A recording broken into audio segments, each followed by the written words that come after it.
ఆర్థికం ఆర్థికం ఉంది. ఇప్పుడు మామూలుగా ఆర్థికం కావాలంటే 2-3 లక్షలు అయితే ఉపసర్పంచ్ కావాలి, ఎన్ని కావాలి మేజర్ గ్రామం మరి.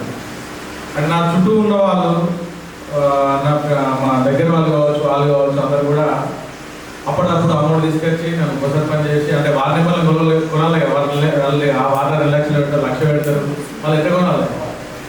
అప్పటిదాకా ఆలోచన రాలేదు. ఇక మా వాళ్ళు నుండి అందరూ పక్క మనకు కావాలని అన్నాడు.